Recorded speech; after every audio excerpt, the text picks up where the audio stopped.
Pour la deuxième année consécutive, nous avons le privilège de vous présenter le baromètre de l'économie québécoise Prospera et d'aborder pour cette édition le sujet crucial de la transition énergétique au Québec. Je suis Pierre-Philippe Taché, associé et membre du comité exécutif chez BCF et je serai votre hôte ce matin. Veuillez noter que nous avons prévu une période de questions à la fin de la session. Vous pouvez nous transmettre vos questions au moyen du code QR bleu au centre de la table. Vous pouvez également consulter la programmation de l'événement au moyen du code QR sur votre cocarde. On a un beau programme ce matin. On va débuter avec une présentation d'Alain Robichaud, président et fondateur de Quadra Conseil et créateur de Prospera, suivi par la présentation du rapport Prospera de 2024 par son auteur, l'économiste François Delorme. Par la suite, nous aurons un panel de discussion sur le sujet de cette année, la transition énergétique. Avant de lui céder la parole, laissez-moi vous présenter M. Alain Robichaud, notre partenaire dans cette initiative. Fort de plus de 25 ans d'expérience en conseil auprès des dirigeants, M. Alain Robichaud s'est spécialisé dans le management stratégique et le développement du leadership. Son parcours l'a conduit à travailler dans des secteurs tels que les technologies de l'information, les services financiers et les médias, tant dans le secteur public que privé. En accompagnant les leaders et leurs organisations, il favorise l'alignement entre la haute direction, les équipes exécutives et le conseil d'administration. J'invite M. Robichaud à se joindre et à prendre la parole.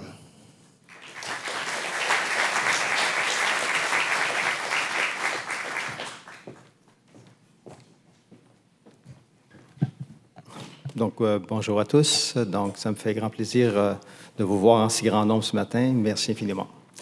La Prospera, c'est un événement qui sera annuel et qui est organisé. Il sera organisé par Quadra Conseil et le cabinet. Et nous poursuivons tous les deux le même objectif, qui est celui d'apporter un éclairage sur des questions qui sont relativement complexes liées à l'économie. Donc, on veut, notre collaboration et notre contribution vise à justement apporter des éléments de solution à des questions qui ne sont pas tout à fait simples, où il n'y a pas seulement un point de vue, mais qu'il y a plusieurs points de vue. Nos deux cabinets œuvrent chaque jour avec des dirigeants d'entreprise, donc on connaît et on sait l'importance de ces questions-là pour notre clientèle. L'idée de cet événement m'est venue il y a plusieurs années lorsque j'entendais souvent des commentaires qui étaient plutôt, je dirais, négatifs. C'est beaucoup moins vrai dans les dernières années.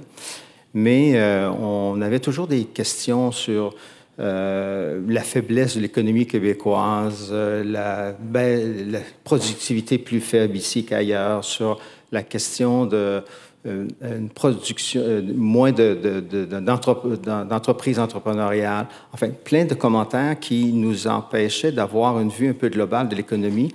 Puis la question que j'avais toujours en tête, c'est est-ce que l'économie du Québec, c'est une économie qui est fragile, en difficulté, ou une économie vigoureuse? Donc, de ce questionnement-là, j'avais commencé à faire un peu de recherche et réfléchir sur la question, et j'ai surtout contacté François Delorme, avec qui nous avons une collaboration très fructueuse depuis 5 ans.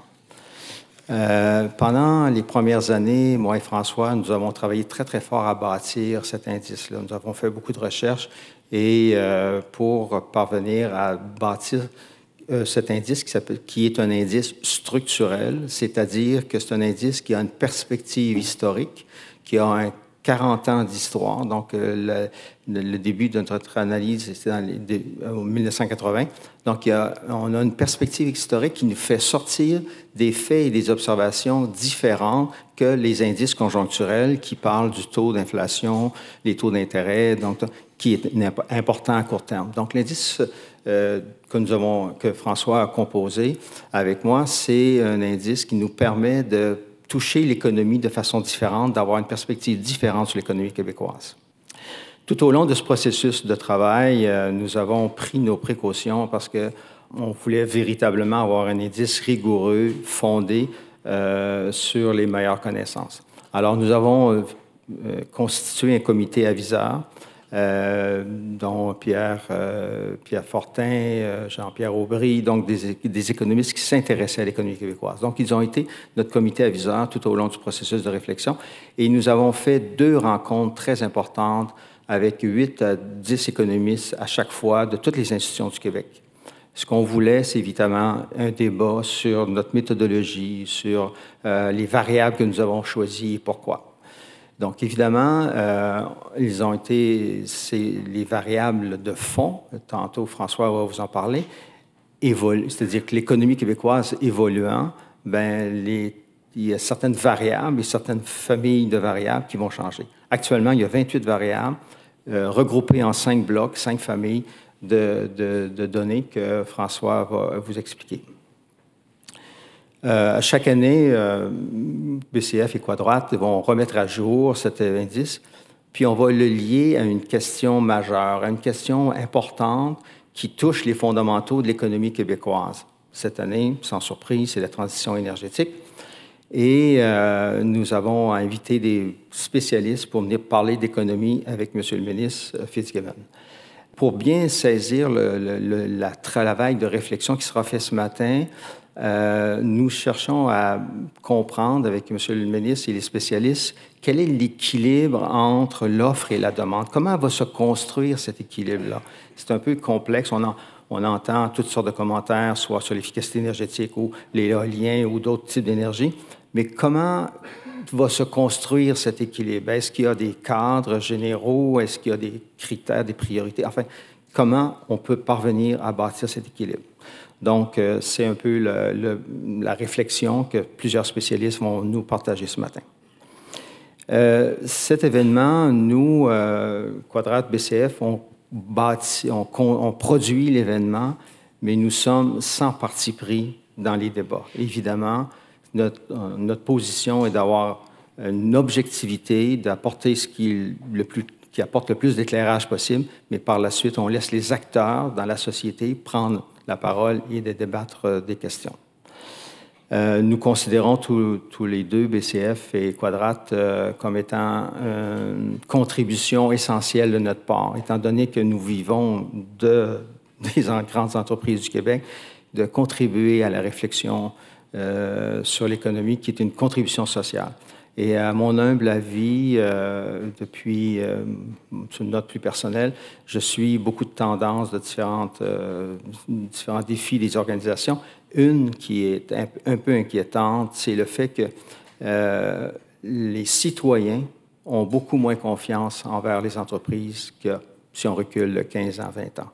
Il y a une baisse de confiance qui est significative, ce qui n'est pas un détail. Et donc, à ce moment-là, à mon sens, c'est une responsabilité des entreprises de contribuer socialement, de montrer qu'ils participent à la qualité au vivre ensemble dans notre société. Sur cette question, je vous souhaite une matinée enrichissante et je cède la parole à François et au panel.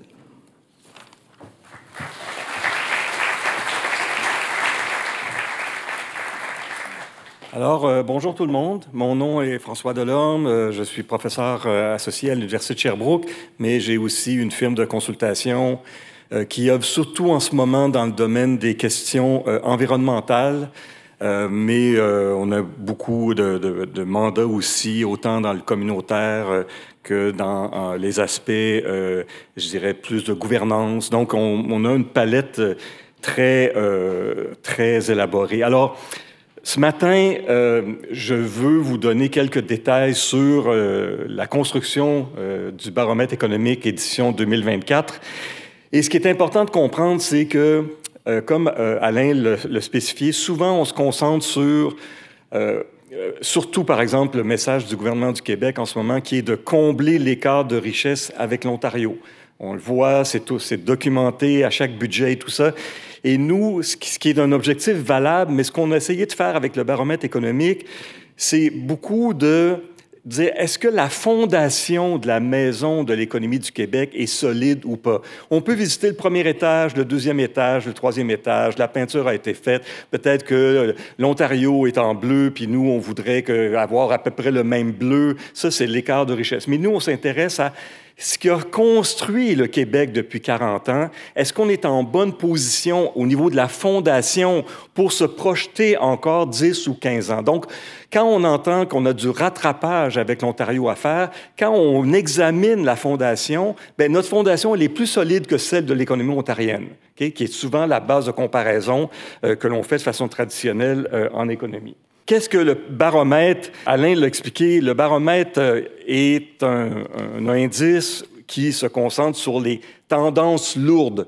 Donc, c'est quelque chose qui ne change pas facilement. On ne verra pas de grandes fluctuations à chaque année.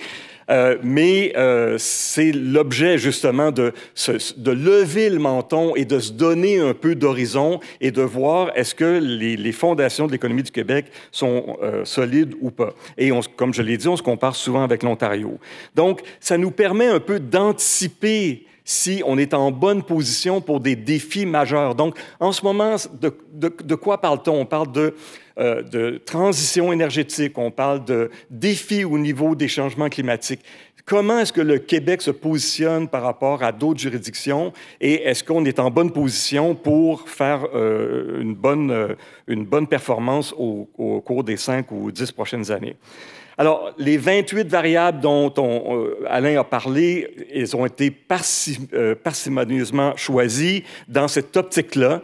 Donc, ce n'est pas des variables nécessairement qui bougent beaucoup et elles reposent sur 3 ou 4 grandes familles. La croissance économique, c'est important, il faut le revenu, évidemment, pour pouvoir solidifier la fondation. L'investissement, ben oui, l'investissement, oui, peut-être que ça coûte beaucoup au début, mais on s'entend que le rendement d'un investissement, c'est sur plusieurs années. Quand on parle aussi d'investissement, c'est d'investir dans nos jeunes, dans l'éducation. C'est ce qu'on appelle en économie le capital humain. Et ça aussi, c'est extrêmement important. C'est quelque chose qui, si j'arrive, par exemple, à garder un jeune garçon de 12 ans et d'éviter le décrochage, bien, ça veut dire que dans 5-10 ans, ça va être payant. Okay? Ça va être un contribuable, ça va être quelqu'un qui va avoir des capacités, qui va pouvoir aussi contribuer à l'économie du Québec. Et le dernier thème, à part la croissance économique, l'investissement et le capital humain, c'est les enjeux environnementaux et énergétiques, donc extrêmement importants. Donc, pour établir une base de comparaison, on met tout ça à 1980 est égal à 100, on calibre l'indice à 100 et tout le monde part et on voit ce qui se passe par la suite. Okay?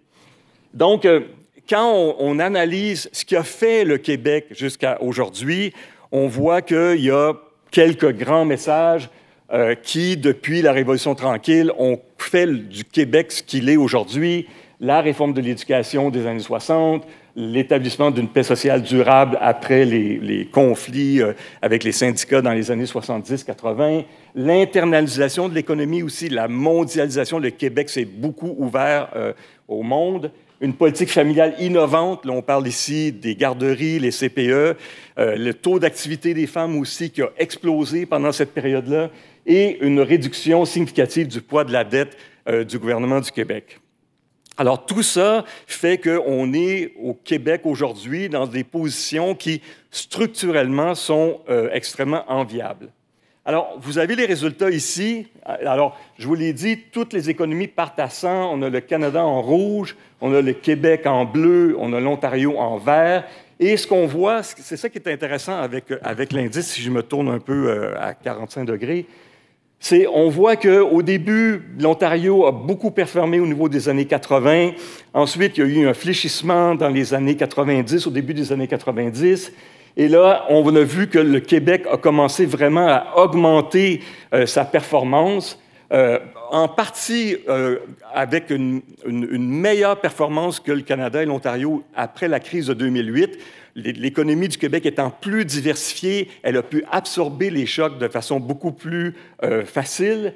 Et ensuite, on a vu une augmentation à partir des années 2015-2016, ce qui fait que quand on prend cet indice, le grand message de cet indice-là, de ces calculs-là, c'est que le Québec n'est pas en retard par rapport à l'Ontario. Il l'est quand on prend le PIB par habitant, comme mesure de richesse, mais quand on prend un éventail de variables et de tendances lourdes, le Québec fait mieux que l'Ontario. Ça ne veut pas dire qu'il n'y a pas un écart de richesse de 13 % avec l'Ontario. Ça veut dire que cet écart-là, c'est une des 28 variables qui construisent la fondation de la maison de l'économie du Québec. Donc, un message, à mon avis, très important, parce qu'on entend souvent que le Québec est en retard et qu'il faut faire mieux, que notre productivité est endémique. Tout ça, c'est vrai. Mais quand on prend, comme je l'ai dit, une vision plus large et qu'on lève le menton, on arrive à des résultats où finalement, on n'est pas si mal. Okay? Ça ne veut pas dire qu'il n'y a pas des progrès à faire. Les défis qui nous attendent sont énormes. On va en entendre parler aujourd'hui quand on va parler d'énergie, de transition énergétique, de stratégie pour les 10, 15, 20, 25 prochaines années et toute la question des changements climatiques, évidemment, qui vont être majeurs en termes d'adaptation et d'investissement pour faire face à ce défi-là. Alors, vous allez voir ici, quand on regarde les blocs, parce qu'on a divisé ça en blocs, je vais prendre juste la ligne du Québec, là, parce que je n'ai pas beaucoup de temps, mais ce qu'on voit surtout, c'est ce qui a composé. Donc, tout ça, c'est la ventilation des grands thèmes, et on voit que c'est une somme de 100. Donc, on peut dire que chaque bloc ici contribue à hauteur du pourcentage divisé par 100. Et on voit que c'est l'investissement qui a été le moteur de l'économie du Québec de 1980 à 2022. Ensuite, on a eu beaucoup la croissance économique et les accords de libre-échange qui ont propulsé l'économie du Québec, où il y a eu beaucoup de stratégies aussi de diversification. Donc, on voit bien que l'investissement, c'est important. Ça ne veut pas dire que c'est payant la première année, ni la deuxième, ni la cinquième, mais à un moment donné, ça se capitalise et c'est ce qui s'est montré, c'est ce qu'on voit avec les chiffres depuis 1980. Et donc, ça, on voit au niveau des plus. Le moins qui est là, c'est un des feux orange, je dirais, qui nous scintille un peu au visage en ce moment, qui est l'endettement des ménages, qui est autour de 180 %. Donc, les ménages québécois doivent 180 $ pour chaque 100 $ de revenus. Okay? Donc, ça, c'est quelque chose qui est réglable, mais ça rend les gens vulnérables. Okay? Si le simple exemple, c'est j'ai emprunté une maison à 400 000 à 2 %. Maintenant, le taux d'emprunt est de 4, 5, 6 %. Est-ce que je vais être capable maintenant de faire face à mes obligations? Donc, quand on parle d'endettement, on parle surtout de vulnérabilité face à des chocs économiques. Et donc, c'est pour ça que c'est un moins.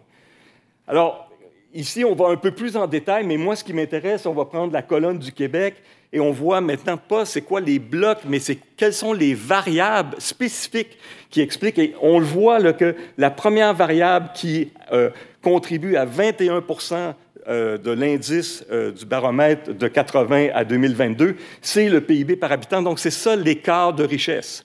Okay? Donc, l'objectif du gouvernement du Québec de vouloir combler ça est tout à fait justifié et montrer que pas seulement c'est un événement ou un facteur important année après année, mais c'est quelque chose qui contribue aussi à la croissance économique du Québec à long terme. Le deuxième, c'est le taux de diplomation. Okay? Donc, on a eu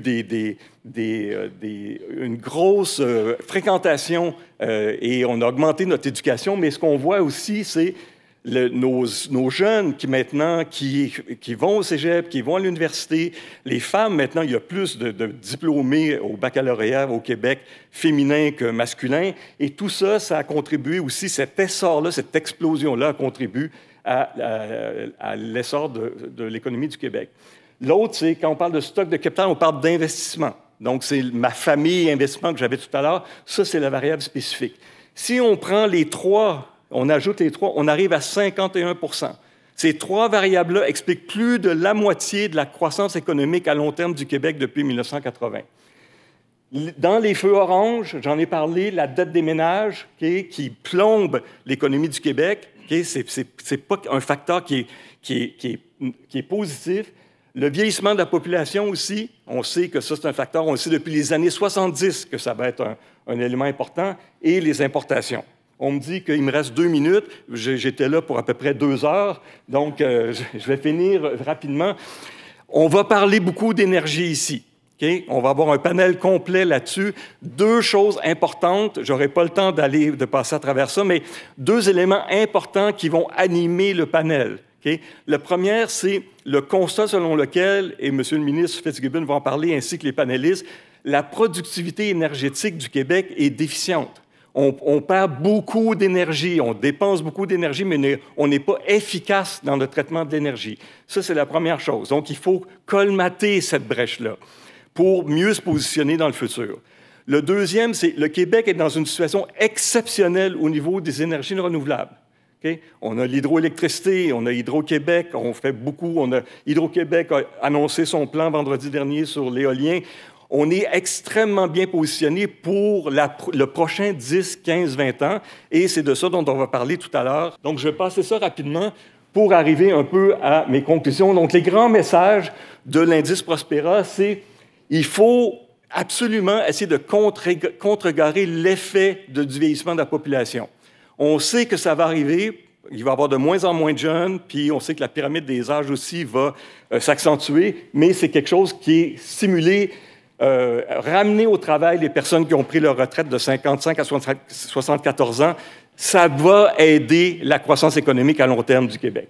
Okay? Lutter contre le décrochage scolaire, c'est un fléau. Okay? C'est un garçon sur 3 au secondaire, une fille sur 4 qui lâche l'école au secondaire. Okay? Il faut absolument essayer de minimiser ça.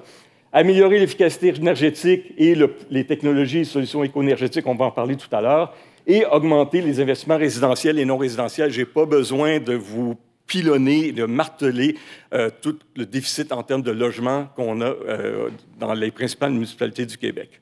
Alors, mon message principal, c'est oui, on a un écart de richesse avec l'Ontario lorsqu'on le mesure par une variable, mais quand on prend l'ensemble de la maison et qu'on examine ses fondations, on peut penser que les fondations de l'économie du Québec, surtout à l'aube des 10, 15, 20 prochaines années, l'avenir est extrêmement prometteur. Alors, je vous remercie beaucoup.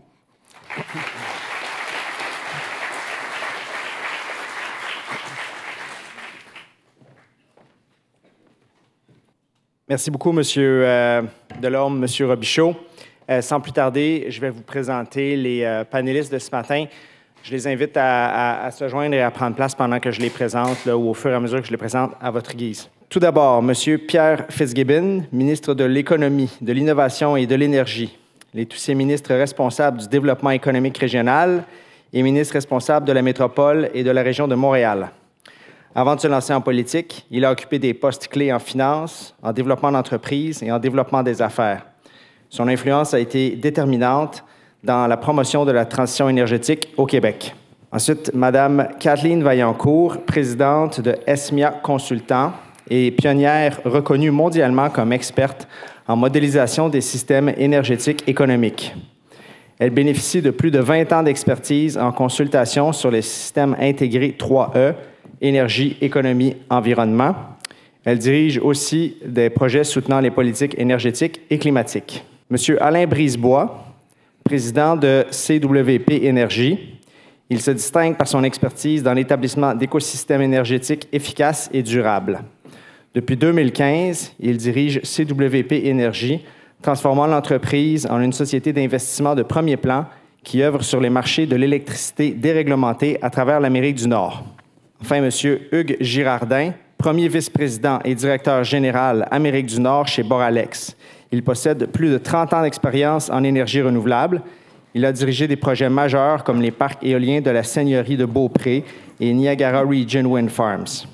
Passionné par l'environnement et l'innovation, il a aussi facilité l'entrée de Boralex aux États-Unis et a établi des partenariats solides avec plusieurs districts municipaux. Enfin, je souhaite présenter également mon associée, Julie Doré, qui sera l'animatrice du panel. Maître Doré a rejoint les rangs de BCF il y a plus de 25 ans, où elle occupe maintenant les postes d'associée directrice, d'avocate et de membre du comité exécutif. Elle se distingue par sa vision et son audace, saisissant les opportunités au bénéfice des clients. Elle a ainsi accompagné des centaines d'entreprises dans des fusions-acquisitions et des financements en équité dans différents secteurs. Sans plus attendre, je leur cède la parole. Merci. Merci beaucoup, Pierre-Philippe. Bonjour à tous.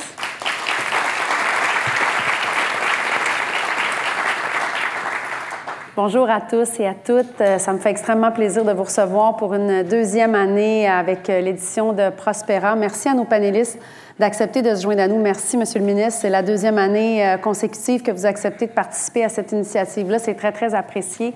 Merci à Alain Robichaud et François Delorme d'avoir embarquer BCF dans ce beau projet-là, cette belle aventure. Vous le savez, BCF existe parce que les entrepreneurs du Québec lui ont fait confiance et c'est tout à fait naturel pour nous, après presque 30 ans d'existence, de redonner à la communauté des affaires qui nous a mis au monde, puis de participer bien modestement à des questions sur l'économie du Québec, plus particulièrement aujourd'hui sur l'énergie et la transition énergétique. Alors, sans plus tarder, une toute première question qui va s'adresser à vous quatre. La transition énergétique a été source d'énormément de discussions dans les derniers mois. Pourquoi cet enjeu est-il si important pour le futur énergétique et économique du Québec? Monsieur Fitzgibbon, je vais commencer avec vous ce matin. Je pense qu'il y a 3 facteurs importants. Bonjour tout le monde, puis merci de l'invitation. Je pense qu'il y a 3 choses importantes. La première, c'est que les cibles de décarbonation que le Québec a adoptées sont très ambitieuses. On parle du 37,5 d'émissions de GES pour 2030, net zéro en 2050. On parle de 32 mégatonnes qu'il faut réduire de GES d'ici 2030. C'est énorme. Parce que oui, on produit pratiquement l'énergie verte, à 99 %, mais on en consomme quand même plus de 50 % d'énergie fossile. C'est ça qu'il faut regarder. C'est pas ce qu'on produit, c'est ce qu'on consomme. Puis je pense que c'est clair qu'il y a un enjeu important là, qui fait que la balle est au jeu. Il faut regarder les technologies. La deuxième chose, c'est qu'on a un déséquilibre entre l'offre et la demande. Je pense que ce n'est pas une surprise pour personne. On a une situation où la demande industrielle a augmenté de façon importante. Bon, on peut en être content parce que le Québec est privilégié. Moi, j'ai toujours dit, je suis ministre de l'Économie le plus chanceux dans l'histoire du Québec parce que je dois choisir des projets. Fait que l'autre côté de ça, c'est que, évidemment, c'est pas seulement intéressant pour la croissance économique. Donc, il y a un déséquilibre. Il faut être très agressif pour augmenter l'offre. On a vu le plan la semaine passée annoncé par Hydro-Québec. Alors, il faut augmenter l'offre, il faut aller rapidement, puis en même temps, il faut respecter les enjeux écologiques, il faut respecter les processus qui doivent être socialement acceptables. Donc, on veut... Ça va avoir une pression énorme. Puis le dernier, bien, François l'a mentionné tantôt, c'est la question de l'efficacité énergétique. On n'est pas les champions du monde sur la consommation d'énergie. En fait, on est victime du passé. On est victime. Il y a 2 ans, on était en surplus énergétique, les tarifs étaient bas. Alors, il n'y a pas d'encouragement, il n'y a pas d'enjeu, il n'y a pas d'enjeu, mais il n'y a pas une situation qui était propice à se questionner. Là, oups, il faut plus d'énergie, il faut consommer moins, il faut décarboner. Alors, je pense que ça, là, c'est très important. D'ailleurs, cette semaine, je dépose le projet de loi, le fameux projet de loi. Il n'y aura pas de grande révélation là-dedans, mais la balle va être au jeu. Là. Puis c'est clair qu'à l'automne, il va y avoir l'été aussi, les barbecues, là, il va y avoir beaucoup de discussions sur qu'est-ce qu'on fait, est-ce qu'on va à la bonne place. Puis c'est correct, parce que c'est un débat de société qui doit avoir lieu. Merci. Madame Vaillancourt? Oui, bien, l'énergie, ça touche tout le monde hein, dans nos activités quotidiennes. Puis avec la transition énergétique, justement, l'énergie est responsable de près de 70 % des émissions de gaz à effet de serre au Québec. Donc oui, les défis sont énormes pour atteindre les objectifs que le Québec s'est fixés. Ça risque aussi, peu importe la transition énergétique, comment on la fait, il y aura forcément un impact là, sur les dépenses des ménages, là, la portion liée à l'énergie qui va forcément augmenter. Bon, peut-être pas nécessairement énormément, mais peu importe comment on la fait, c'est sûr qu'il ne peut pas ne pas avoir d'impact. Puis ensuite, bien, l'énergie, c'est un sujet qui est extrêmement complexe. Donc, tout le monde ne s'entend pas sur la meilleure façon d'arriver à nos objectifs. Donc, ça soulève énormément de passion et de débats. Par contre, une chose qui est certaine, c'est que c'est sûr, avec la grande portion du renouvelable dans notre mix énergétique au Québec, c'est une position unique.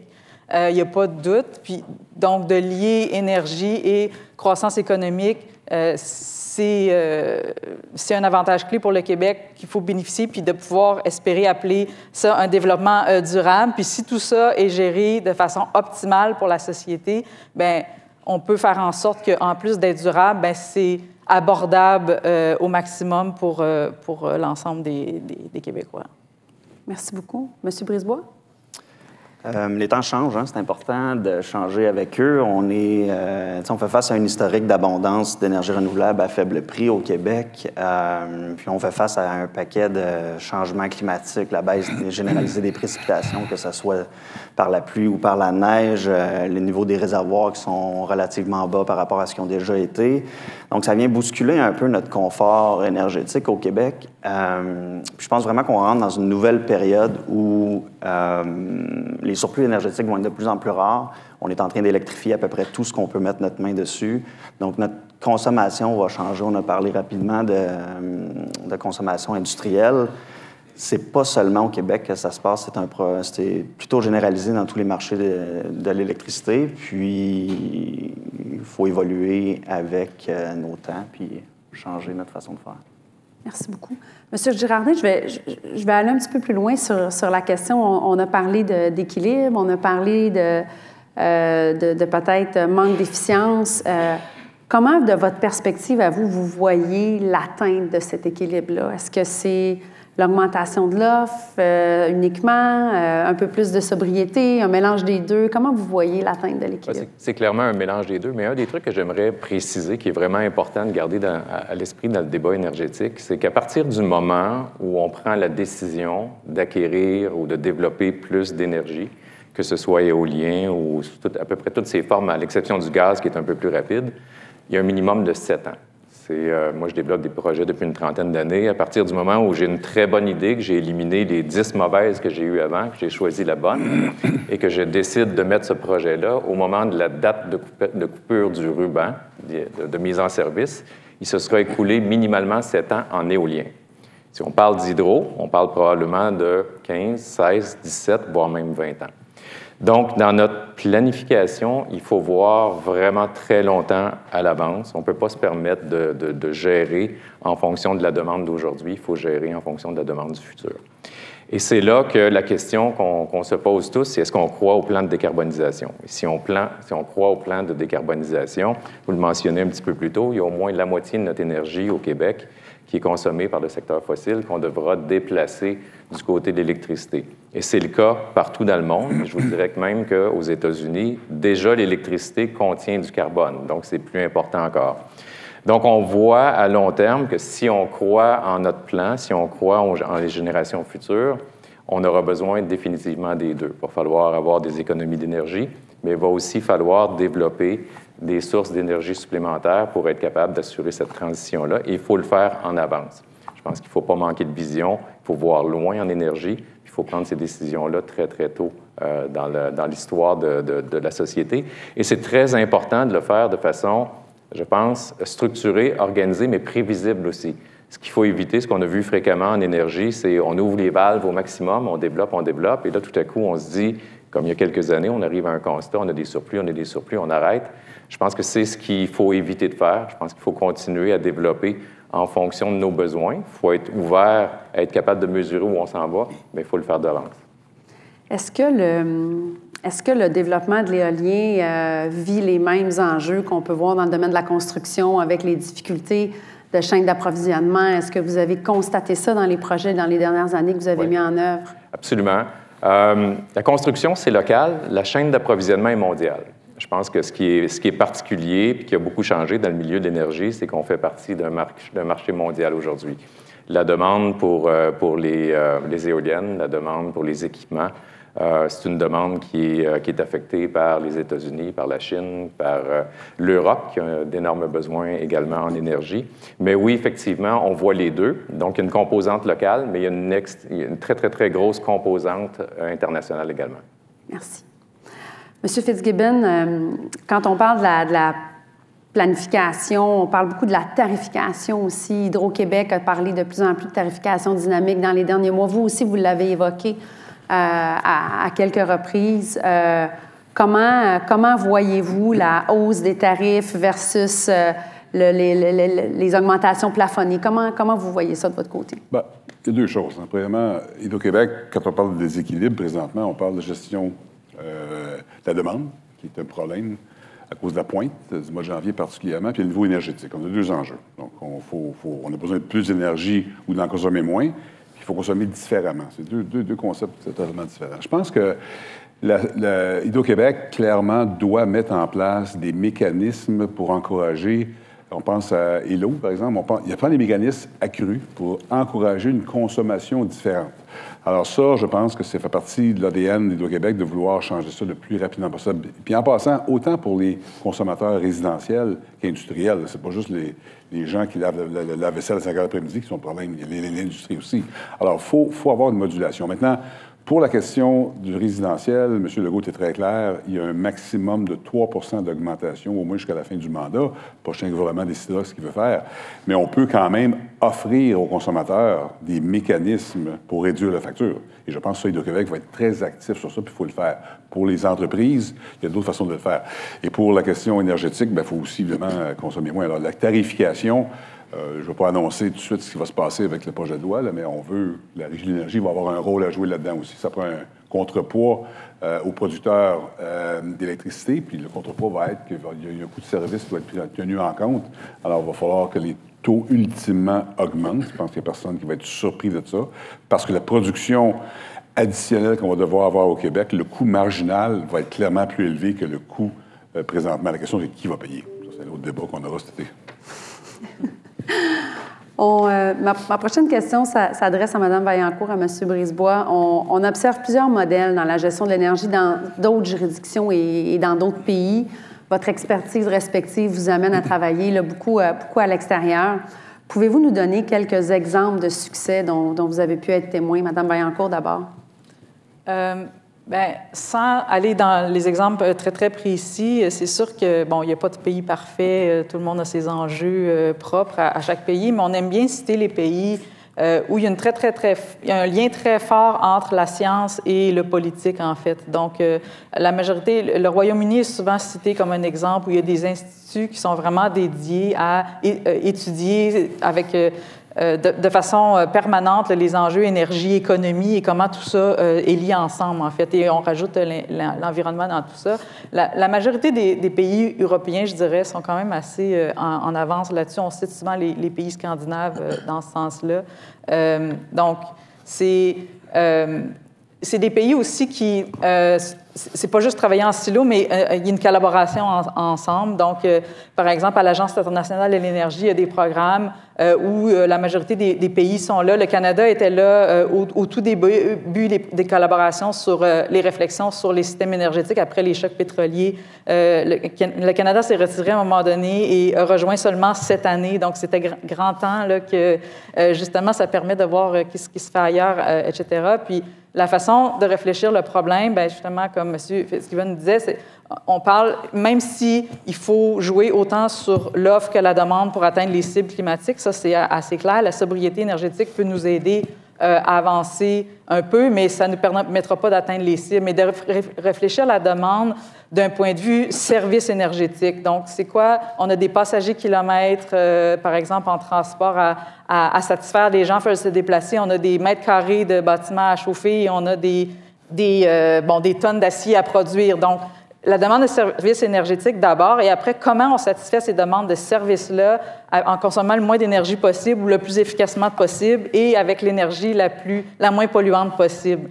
Donc, et après, on regarde comment cette demande énergétique-là, maintenant, peut être satisfaite de façon la plus optimale possible. Donc, comment ça coûte le moins cher possible avec un bouquet énergétique diversifié, etc., en tenant compte des ressources. Donc, les pays qui réfléchissent le problème de cette façon-là, en général, sont ceux qui s'en sortent le mieux, je dirais. Merci. Monsieur Brisebois, vous œuvrez dans les marchés déréglementés principalement, donc des exemples de succès?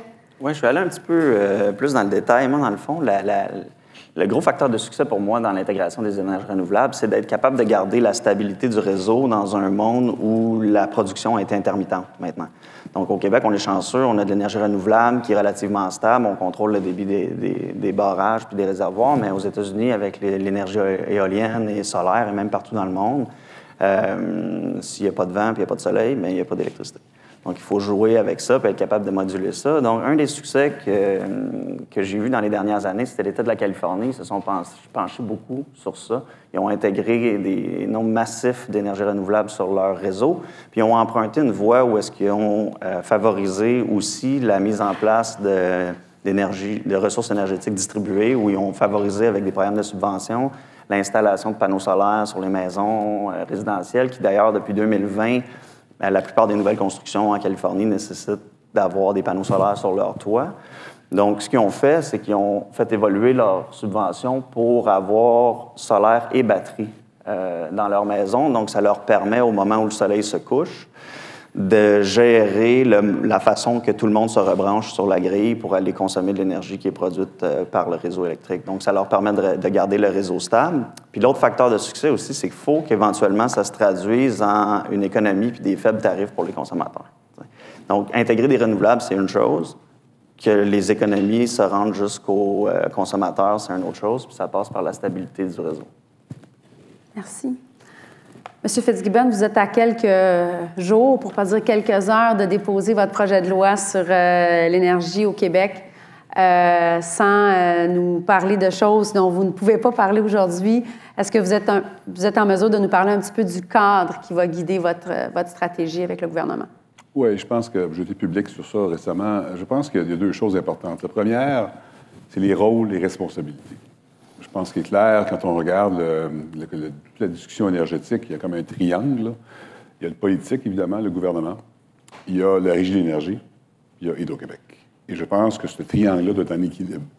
Puis, sans faire l'histoire du passé, je pense qu'il y a eu un déséquilibre dans le passé, un petit peu qu'on veut corriger. Donc, je pense que dans un contexte où Hydro-Québec va devoir être plus flexible là, pour aller vite, mais en respectant des règles, il faut que la Régie de l'énergie soit un contrepoids. Donc, ça va être une base importante de la réforme qu'on veut faire pour que tout le monde voit son rôle, puis qu'il y a des contrepoids naturels qui se portent. Le politique a vraiment un rôle à jouer, mais un rôle peut-être plus détaché un petit peu. Un. Deuxièmement, le Québec, de part, on est un peu une victime du passé, je l'ai dit tantôt, on n'a jamais vraiment eu de plan énergétique. On n'a pas eu besoin, parce qu'on avait de l'énergie qui était ample, qui n'était pas chère, puis, bon, comme l'eau, hein, on ouvre le robinet, puis on n'est jamais inquiet.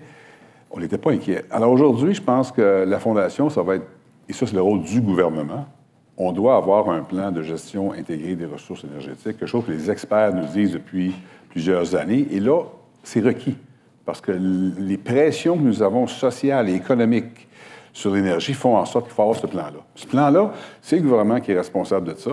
Et c'est pas juste Hydro-Québec qui va faire ça. Hydro-Québec ne va pas tout faire tout seul. Là. On a besoin d'énergie, on a besoin du biogaz, on a besoin de toutes sortes de formes de production électrique. Donc, on doit revoir. C'est quoi ce plan-là? Moi, j'ai étudié beaucoup ce qui se fait en France. J'ai étudié beaucoup ce qui se fait dans les pays scandinaves. Il y a certains pays qui sont assez performants. Et c'est tout seulement de la modélisation, ce que vous faites comme travail. La modélisation, on regarde, c'est quoi la demande, c'est quoi le besoin? Bon, on a des enjeux de décarbonation, des enjeux de croissance industrielle qu'on a besoin au Québec et de la richesse, parce qu'on veut donner un service au Québec de la richesse. Puis bon, je suis content de voir que M. Delorme pense qu'on s'améliore, mais on n'est pas rendu au bout du chemin. Là. Alors, il faut avoir des projets qui vont créer de la richesse, le faire de la bonne façon. Ça, c'est le côté, ça, c'est le gouvernement qui dit ça. Le gouvernement, moi, on doit décider, nous, collectivement, au gouvernement, voici nos besoins. L'offre, bien là, à ce moment-là, c'est complexe. Il y a plusieurs sources énergétiques. Alors, il faut les regarder, il faut les modéliser, il faut voir les coûts économiques de ces sources-là, il faut voir les coûts sociaux, c'est seulement acceptable, puis pondérer ça, faire de la modélisation, et après ça, il faut présenter à la population, voici les différents scénarios. M. Macron a présenté un projet très, très audacieux, à un moment donné, sur le nucléaire, entre autres. Là, la population a dit, oh, le nucléaire, oui, mais pas trop, parce que là, il y a eu des ajustements. Donc, il a choisi, à travers sa modélisation, avec des consultations publiques, qu'est-ce qui était pour être le modèle d'énergie, pour le modèle de transition énergétique. Alors, on fait la même chose. Donc, clairement, on va commencer ça. On a commencé déjà à s'équiper, de travailler avec des gens de l'extérieur. Donc, le gouvernement va devoir présenter, pas cette semaine, là, présenter d'ici pas trop longtemps, un plan de gestion intégrée qui va être modulé et qui va être discuté des populations. Parce que ça va être, d'après moi, le point le plus essentiel, parce que c'est un projet de société. Les gens ont toutes sortes d'opinions sur des choses. Des fois, on n'a pas la bonne information qui circule. Alors, on va prendre une pause, là. On fait l'analyse, puis on va mettre la balle au jeu. Il y a une autre balle. La première, c'est le projet de loi. La deuxième, ça va être le projet de gestion intégrée, le PG, qu'on appelle. Puis là, il y aura un autre débat. Okay, merci. Monsieur Girardin, vous voyez comment la place du privé dans tout ça?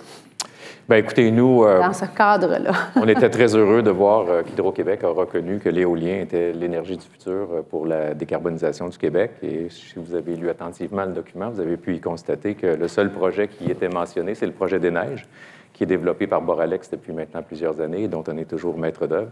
Alors, pour nous, on veut voir les détails, on veut voir comment les choses vont avancer, mais on pense que c'est la solution pour le futur de se lancer dans ces grands projets-là. Comme je le disais un peu plus tôt, puis je pense qu'on l'a tous un peu dit, ça prend un plan à long terme.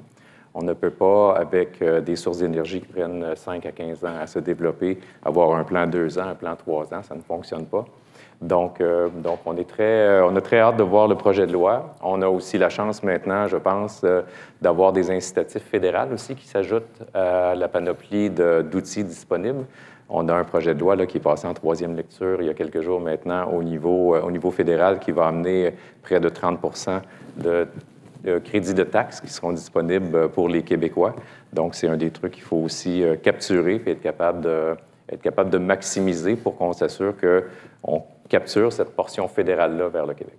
Merci. Vous avez mentionné Hydro-Québec. M. Fitzgibbon, Hydro-Québec, via son président la semaine dernière, a annoncé qu'ils allaient prendre un peu plus le contrôle au niveau du développement des projets éoliens, notamment en ce qui concerne les très gros projets, des questions d'acceptabilité sociale, veulent que ça se passe peut-être un peu plus vite. Comment ça s'inscrit dans le plan que vous êtes sur le point de déposer? Bien, je pense qu'on a vu à l'automne dernier le plan d'action 2035 de Québec qui est suite aux pressions du gouvernement de dire que ça prend plus d'offres. Donc, c'était cohérent. Alors, Hydro-Québec, M. Sebia, a beaucoup de pression pour produire. Donc, lui a déterminé que pour les projets importants d'éolien, il fallait qu'il fasse la façon qu'il l'a annoncé. Puis je pense que c'est correct. Le temps va nous dire si c'est la bonne façon de le faire ou non. Puis je pense qu'il faut l'essayer, il faut donner la chance aux coureurs. Cela étant dit, il va toujours demeurer une place pour le privé. Parce que Hydro-Québec ne pourra pas tout faire seul. On a beau vouloir l'espérer, là. Je pense que les Québécois aiment beaucoup Hydro-Québec, moi aussi, mais il faut que le privé soit impliqué aussi dans d'autres projets parce qu'on a des problèmes présentement de déséquilibre. Ça va durer encore plusieurs années. Là. On a pour 5 à 7 ans. C'est pas demain matin. Le plan 2035, bien, c'est 2035, donc c'est 10 ans. Donc ça prend 10 ans. Pendant ce temps-là, bien, là, il y a peut-être des projets privés qui vont devoir prendre place. Donc il faut équilibrer ça. Mais sous-jacent à ça, ce qui est très important pour les Québécois, c'est de réaliser que la sécurité énergétique va demeurer au cœur de tout ça. Là. On voit les pannes, on voit ça. Alors, il faut que le réseau de transport reste étatique. Hydro-Québec est responsable de tout ça, parce que si on se met à jouer là-dedans, là, on va perdre le contrôle. Donc, sécurité énergétique, très important. Maintenant, la production, il faut voir comment on va ordonnancer la position du privé, qui existe déjà depuis des années. On fait du privé. Il faut continuer à le faire, mais il faut le faire en harmonie avec Hydro-Québec. Une réaction à l'annonce d'Hydro-Québec de la semaine dernière de votre côté? Bien, je suis tout à fait d'accord avec ce que M. Fitzgibbon vient de dire. Je pense qu'on est des acteurs en place depuis maintenant plusieurs années. L'éolien, 100 de l'éolien a été fait avec le privé. Et comme je le disais un peu plus tôt, les projets qui ont été cités, même par M. Sebia dans son document, sont des projets qui sont développés par l'entreprise privée. On est tous conscients, je pense, qu'en termes de volume, on souhaite avoir des projets qui sont plus gros. Quand on regarde la taille de la demande, des projets qui vont atteindre les 1000 mégawatts, comme on fait actuellement à Des Neiges, c'est quelque chose qui va devenir probablement plus courant. Mais je pense qu'il faut continuer de voir la loi, comment les choses vont s'établir, puis continuer à travailler ensemble, parce qu'on aura besoin de l'ensemble des travailleurs et travailleuses au Québec pour contribuer à cet effort-là. Merci. Juste un commentaire. J'ai entendu quelque chose qui était important dans la chaîne d'approvisionnement. Une chose qui est importante pour le Canada, pas le Québec, le Canada, c'est la prévisibilité. Moi, j'ai passé beaucoup de temps avec les turbiniers, passé beaucoup de temps avec les gens qui produisent des équipements pour l'éolien. Ça a l'air, on n'est pas tout à fait là encore. Là. Et aujourd'hui, on voit une situation où le monde s'en va éolien. Alors, ce qui est très important pour le Canada et pour le Québec, c'est de donner des signaux. Puis je pense que c'est favorable de voir Hydro-Québec de dire c'est 10 000, 20 000 mégawatts d'installer d'éolien les prochains 10 ans. Il faut envoyer ce signal-là parce que tous les pays sont en compétition pour les mêmes turbines. Les turbiniers, il n'y en a pas 52. Là. Il y en a 3-4 à qui on fait confiance. Alors moi, je pense, j'avais même suggéré à M. Wilkinson au fédéral, peut-être qu'on devrait avoir une politique nationale canadienne pour dire combien de turbines on a besoin au Canada dans les prochains 10 ans et les sécuriser aujourd'hui. Alors moi, je pense qu'il va falloir penser à ça, sans égard au fait qu'au niveau de la construction, évidemment, la pression sur la construction au Québec va être énorme. On parlait d'Hydro-Québec, 110 milliards de nouveaux projets. On n'est pas les plus efficaces en construction au Québec. Quand on se compare à d'autres, ça, c'est un autre dossier. Là, mais il faut pouvoir s'occuper de la construction, pouvoir s'occuper de c'est récurrent, l'efficacité. Mais bon, le réaliser, c'est l'opportunité en même temps. Travaillons dessus. Ouais. Julie, si tu me permets, j'ajouterais juste un truc parce que vous touchez un point intéressant. Puis sur les marchés plus internationaux, même plutôt aux États-Unis, on remarque que les problèmes de chaîne d'approvisionnement, ça impacte beaucoup l'offre, moins la demande. Donc, c'est 3 fois plus long de mettre un actif de production qu'un actif de consommation. Les centres de données se multiplient à une vitesse fulgurante, sont capables de s'installer rapidement. Donc, ça crée un trou et une asymétrie encore plus grande entre l'offre et la demande. Donc, je renforce le point de M. Fitzgibbon, il y a une urgence à régler ça. Oui. Merci. Et si je peux ajouter également, je pense que l'offre, la demande internationale en termes d'équipement de production, même si on met le Québec ensemble au complet, c'est un petit joueur. L'offre, la demande, elle est incroyable. La Chine installe des quantités phénoménales d'énergie renouvelable. On ne le voit pas d'ici, mais c'est majeur comme marché. Les États-Unis, c'est la même chose. Nous, on est dans 4 pays et la demande, ce qu'on voit, le genre de discussions qu'on a ici, on les a dans tous les pays, dans toutes les provinces dans lesquelles on est. Merci. Le temps passe vite. Vous êtes passionné par votre expertise. Peut-être rapidement, avant de passer à quelques questions, on a eu des questions du public. Je pense que ce serait intéressant de vous les poser. Mais je vais vous amener, M. Brisebois, Mme Vaillancourt, peut-être au niveau plus de l'innovation. Compte tenu de tout ça, est-ce qu'on a besoin de stratégies pour encourager l'émergence d'innovations qui vont avoir des impacts à fort potentiel commercial afin de rester compétitif face aux autres marchés? Moi, je pense qu'on doit absolument mieux exploiter et exporter notre expertise énergétique au Québec. Principalement à Montréal, on a tout ce qu'il faut pour devenir un centre d'excellence, puis même la capitale du Canada en termes d'énergie renouvelable. Notre expertise, elle va au-delà de la production. Il y a plein d'industries et des emplois de qualité connexes à ça, que ce soit en intelligence artificielle, en production, en construction, même en finance. Donc, il ne faut pas perdre cette course-là à Calgary. Il faut que ça se passe à Montréal, ce centre d'expertise-là. Oui. Puis il faut s'assurer d'envoyer les signaux clairs aussi. Donc, ça prend des feuilles de route, des trajectoires. On entend souvent les différentes parties prenantes mentionner l'importance des feuilles de route. Comme ça, les projets puissent se choisir en fonction qui satisfont aux intérêts du Québec d'un point de vue énergie, économie et environnemental en même temps. Puis si on ne peut pas le voir visuellement à quoi ça ressemble, donc d'intégrer un projet en tenant compte de toutes les autres variables autour de ces 3 systèmes-là, bien, ça devient plus difficile. Donc, c'est l'importance d'intégrer ça. Puis juste pour ajouter un dernier truc à propos du plan intégré des ressources et la discussion qu'on a eue juste avant, bien, c'est pour ça que c'est important aussi que les outils, les modèles doivent tenir compte non seulement de tout ce qui est ressources énergétiques, mais les ressources aussi en termes de matériel et de main-d'œuvre aussi. Donc, tout ça, ça va ensemble. Merci. Je passerai à quelques questions du public. Et celle-là, M. Fitzgibbon, elle est pour vous, je crois, puis elle a été posée déjà 3 fois. Où en sommes-nous avec le nucléaire? Bon. Ça va faire partie du plan intégré des ressources.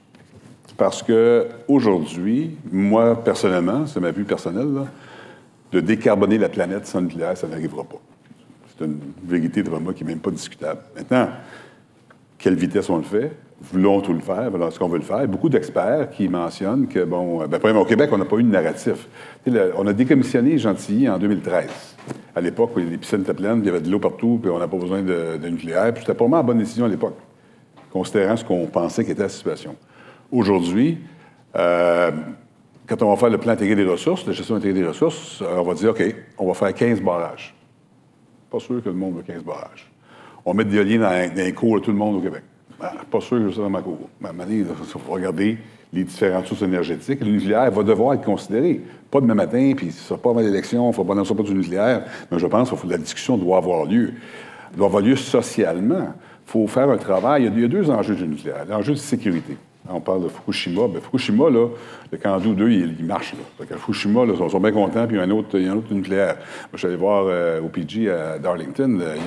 Ils ont 4 Candu, ils vont mettre 4 SMR, puis en haut, il y a une piscine avec les jeunes, ils font du camping. Alors, il y a des communautés qui acceptent. À tort ou à raison. Alors, la sécurité, il faut faire un travail qu'on n'a pas fait depuis 2013. Pourquoi c'est peut-être sécuritaire nucléaire? L'autre chose, c'est les résidus d'uranium. On s'entend, l'uranium enrichi, là, ceux qui ont vu le film Oppenheimer, c'est pas trop beau, là, on n'aime pas ça. Mais en Saskatchewan, c'est pas de l'uranium enrichi. Alors, l'uranium, on fait quoi avec ça? Il y a des États, comme des provinces, comme l'Ontario, qui ont décidé, ils ont travaillé comme des autochtones, puis ils ont trouvé des gisements géologiques qui vont mettre l'uranium là. Mais l'uranium à Darlington, là, ce qu'on consomme dans une vie d'électricité à base de nucléaire, ça rentre dans une canette. Il faut faire attention, mais ça, le discours n'a pas eu lieu. On n'a jamais eu ce discours-là avec les Québécois. Pourquoi l'uranium peut être séquestré, peut être utilisé. Alors, tant qu'on n'a pas ce discours-là, les Québécois sont contre le nucléaire.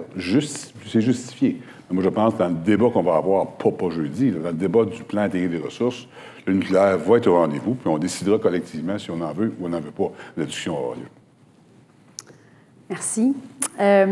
Autre question qui vient de la salle, peut-être pour nos spécialistes du privé. Est-ce réaliste de penser que les consommateurs vont réduire leur consommation énergétique dans le contexte où notre prix d'électricité est un des plus bas dans le monde? Ben, moi, je vous dirais qu'effectivement, sans un signal de prix, c'est difficile de penser que les gens vont investir dans des composantes qui consomment moins et qui vont faire les gestes qui font la différence. Il est probable qu'il y ait un lien clair entre le prix et la consommation d'électricité. D'ailleurs, si on regarde la consommation d'électricité relatif au prix dans plusieurs pays, on se rend rapidement compte que, par exemple, les Français consomment beaucoup moins que nous en termes de consommation. Vous avez tous déjà été en France et se rendre compte que même les stationnements vont éteindre les lumières quand les gens n'y sont pas. Les investissements qu'on ne fait pas chez nous parce que probablement qu'on a la chance d'avoir une électricité qui est à bas prix. Mais effectivement, probablement qu'une augmentation des prix générerait une diminution de la demande. Merci. M. Brisebois? Je suis 100% d'accord avec vous. Je pense que si la majorité des gens voyaient la facture d'électricité qu'il y aurait pour la même maison à différents endroits, aurait quand même certaines réalisations au point de vue de consommation. C'est, par exemple, au Texas, il y a peu de gens qui quittent leur maison le matin pour aller travailler en laissant la climatisation fonctionner toute la journée. Puis, je suis convaincu qu'il y a beaucoup de gens dans cette salle qui font ça ici en été. Donc, je pense que s'il y avait cette prise de conscience-là un petit peu plus générale, il y a des choses qui changeraient. Oui, tout à fait d'accord aussi. On le voit au bureau, les Européens ferment la lumière en quittant leur bureau, alors que les Québécois, ils le font pas. Peut-être une dernière question, M. Fitzgibbon, pour vous. Est-ce qu'il y a une posture de collaboration à prendre avec les autres provinces pour toute cette transition-là, compte tenu que ce n'est pas un problème qui est unique au Québec? Oui, bien, tantôt, je mentionnais la discussion avec Wilkinson puis avec Todd Smith, qui est mon équivalent en Ontario pour l'énergie. Je pense qu'il faut pouvoir regarder des modèles peut-être de procurement, de chaîne d'approvisionnement intégrés. Moi, je crois à ça. On peut travailler ensemble. L'expertise nucléaire. Moi, on s'est mis d'accord. On va travailler fort avec la Nouvelle-Écosse, avec l'Ontario et avec la Colombie-Britannique sur des groupes interprovinciaux qui vont regarder justement comment le nucléaire s'insère. C'est quoi? Apprendre. Moi, je veux qu'on apprenne de ce qui se passe en Ontario. On fait un travail important avec le niveau de la communauté ontarienne, donc on peut apprendre de ça. Ultimement, l'interconnexion. Je pense qu'il y a eu beaucoup de questionnements au Québec sur les fameux contrats qu'on a signés avec New York et avec Boston. Mais là, on a vu qu'avec l'Ontario, on a fait une entente avec eux autres pour faire une espèce de swap, qu'on appelle, parce que notre point ne sont pas à la même place. Alors, pour moi, il faut faire attention parce qu'il faut être un peu égoïste pour consommer au Québec notre énergie parce qu'on a beaucoup de projets de création de richesse. Puis moi, je trouve ça un peu, des fois, un peu troublant de dire, bien là, on va vendre l'électricité ailleurs, puis ailleurs, ils vont faire des projets qu'on aurait pu faire ici. En même temps, quand on regarde le côté interconnexion, ultimement, ça n'arrive pas tout de suite. L'Europe a le problème présentement. Là. Ils ne sont pas interconnectés. Puis on voit la situation. On voit les Allemands. C'est pas Jojo ce qui se passe là-bas. Alors, on voit beaucoup d'investissements en Europe pour interconnecter tous les pays. Alors, est-ce qu'un jour, on pourra dire, bien là, on va prendre le soleil du Texas, puis nous, on va prendre l'éolien de la baie James, puis on va tout s'intégrer là-dedans? Ça va arriver à un moment donné, mais je ne serai plus là. Mais je pense que le travail interprovincial devient très important. Parce que la transition énergétique, c'est un sujet énorme. Alors, si on pense tout faire ça nous autres seuls, je pense qu'on se trompe.